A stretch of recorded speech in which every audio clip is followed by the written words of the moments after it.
জামাত ইসলামের কর্মী হওয়ার জন্য 5টা শর্ত রয়েছে। জামাত ইসলামের একজন কর্মীর 5টা কাজ রয়েছে।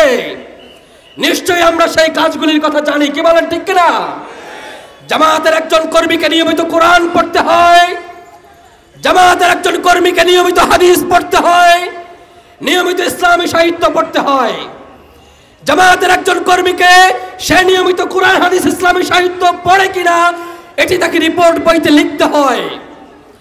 তাকে নিয়মিত দাওয়াতি কাজ করতে হয়, দিনের দাওয়াতের একটি ফরজ কাজ।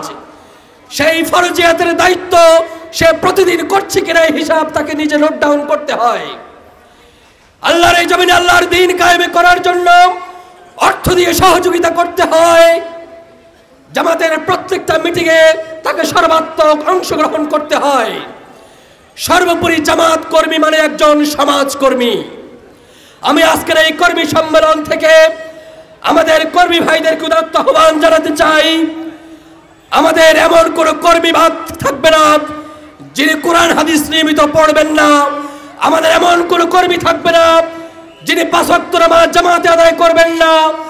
আমার এমন কোনো কর্মী আমরা পরিচয় দিতে চাই না যিনি কু আনফুসাকুম ওয়া আহলিকুম নারান, নিজে জাহান্নামের আগুন থেকে বাঁচানোর চেষ্টা করবেন না এবং নিজের আহলকেও জাহান্নামের আগুন থেকে প্রতিনিয়ত বাঁচানোর চেষ্টা করবেন না।